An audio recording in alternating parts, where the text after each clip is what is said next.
When it comes to recreating the theatrical experience in your home, the Laserdisc is about as close as you're going to get. For over a decade now, filmmakers and film fans have embraced this format, but only in the last couple of years has it really started to take off.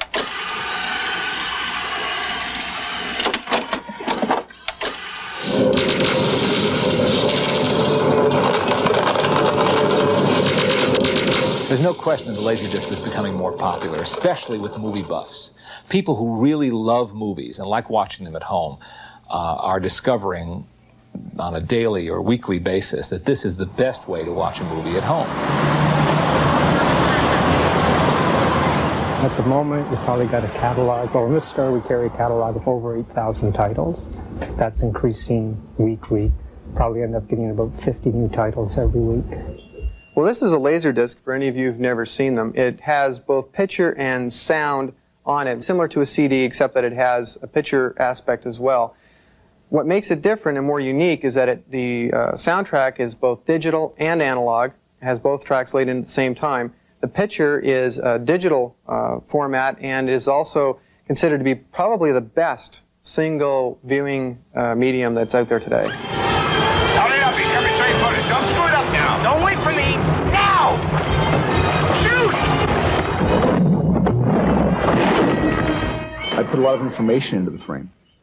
And often on television, when our widescreen Panavision movies are panned and scanned, you're only seeing half a movie. Pan and scan is a process by which an editor frames the scene so it will fit on television, and letterboxing shows you the original film as it was seen in the theaters, as it was intended to be seen.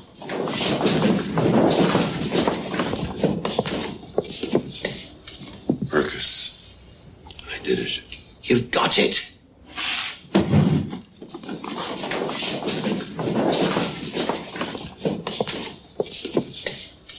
Marcus, I did it. You've got it. One of the great things about watching a movie on Laserdisc is the fact that in a lot of cases, the major scenes in the film are broken down into chapters. They call that chapter indexing. In the case of Terminator, you've got almost 70 different chapters. And if you're in a major scene, like, for example, the biker bar, and you've seen this a couple of times before, and you want to maybe zip ahead in the film, you can zip right down to, say, the canal chase scene. You just type 19 in your remote control, hit a button, you're there almost instantly.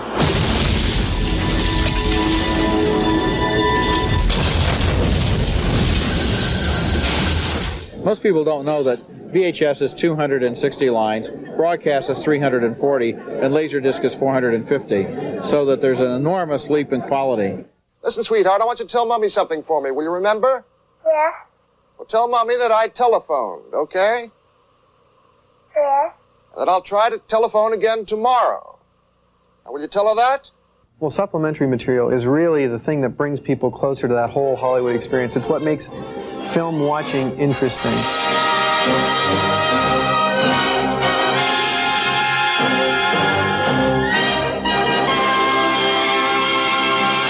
Singing in the rain, just singing in the rain. In the case of the new Alien box set that just came out, they have about a dozen different posters that they were going to use but never did. And you can really see how the theatrical campaign built up from where it started until where it finished. And you get a chance to watch the infamous cocoon scene that was never shown in the theaters, but people have heard about and talked about for a long time. It's there in its entirety.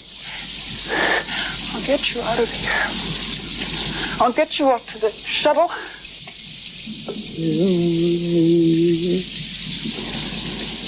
In the case of Close Encounters, you've got a really interesting situation because you have a split screen. It's split up into 3 pieces.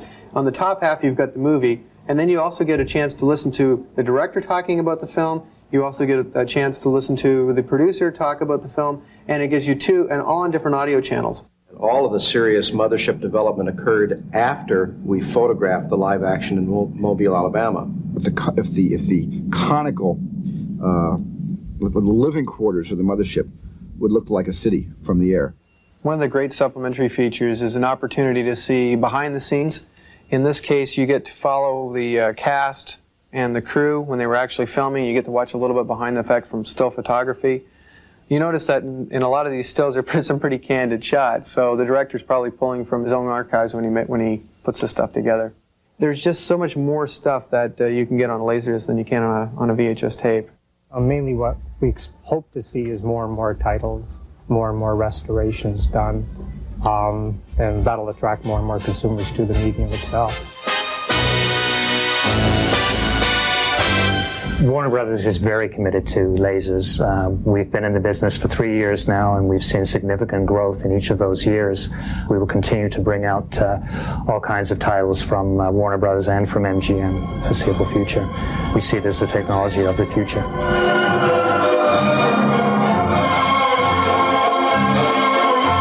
I wish more people did use Laserdisc, because anyone who loves movies wants everyone to see them as well as they can be seen. That's the whole thing about Laserdisc. It brings you closer to Hollywood. Gives you that feeling like you're taking a piece of it home with you.